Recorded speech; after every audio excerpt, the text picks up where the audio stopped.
awalnya dari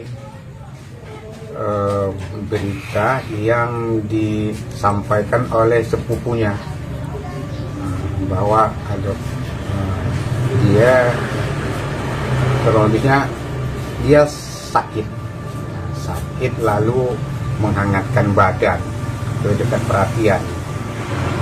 Lalu datang seniornya berpangkat sersan menanyakan, kenapa kau dek, aku sakit bang. Lalu si sersan ini memijiti gitu. Selanjutnya setelah itu datang yang kopral ini, kurang ajar kan gitu, nggak manusia itu. Lalu memanggil, diajak ke samping.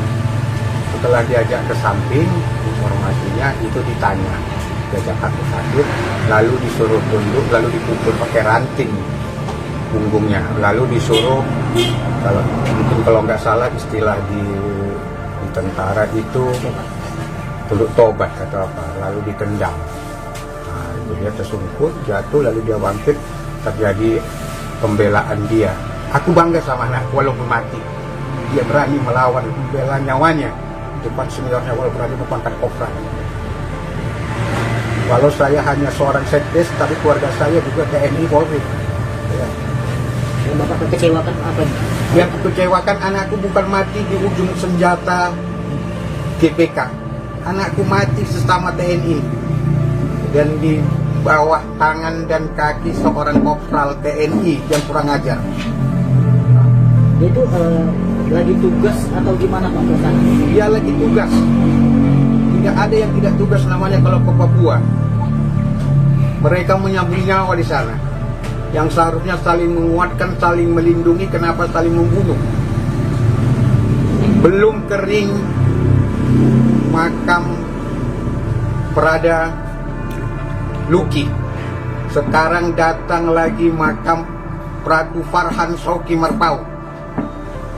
Sampai kapan anak-anak bangsa ini harus menjadi gugur di tangan sesama seragam TNI? Prajurit penjaga perbatasan Indonesia dengan Papua Nugini terpaksa gugur di bawah tangan diduga seniornya yang berpangkat kopral saat sedang bertugas.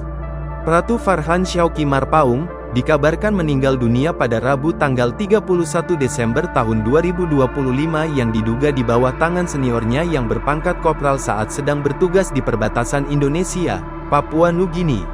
Ayah Pratu Farhan Shauki Marpaung, Zakaria Marpaung mengaku mendapatkan kabar dari keponakannya yang juga bertugas di satuan TNI. Kabar tersebut membuat jantung Zakaria nyaris terhenti karena mendengar nyawa anaknya meninggal bukan di ujung senjata kelompok separatis, melainkan di bawah tangan seniornya sendiri. Aku bicara hari ini, bukan hanya untuk anakku Pratu Farhan Shauki Marpaung, tapi untuk anak-anak semua yang berada di level terendah di TNI atau Tamtama, ujar ayah korban, Zakaria Marpaung, Jumat tanggal 2 Januari tahun 2025. Katanya, Tamtama hingga saat ini masih menjadi bahan bulian bagi para seniornya sehingga tidak menutup kemungkinan hingga menjerumus ke kekerasan. Aku bukan soal sebagai ayah Pratu Farhan, tapi aku mewakilkan mama-mama, ayah-ayah yang anaknya saat ini mengabdi di TNI. Di mana tanggung jawab seorang pemimpin, katanya. Ia mengaku, bangga anaknya dapat menjadi TNI, sebab keluarga besarnya berasal dari Satuan Loreng Hijau dan Satuan Coklat Polri. Namun, dia mengaku trauma dengan pakaian dinas TNI setelah anaknya diduga mengalami penganiayaan oleh seniornya. Katanya, apabila melihat pria berpakaian dinas, ia mengira bahwa yang datang adalah terduga pelaku berpangkat kopral. Tangis Marsinah, ibu Pratu Farhan, anggota TNI yang meninggal dunia saat bertugas di wilayah perbatasan Indonesia Papua Nugini pecah saat menceritakan tentang sang anak. Sang ibu tampak tak kuasa menahan duka, tubuhnya sedikit terkulai dengan kepala mendongak ke atas, mulut terbuka lebar seolah meluapkan ratapan yang tertahan.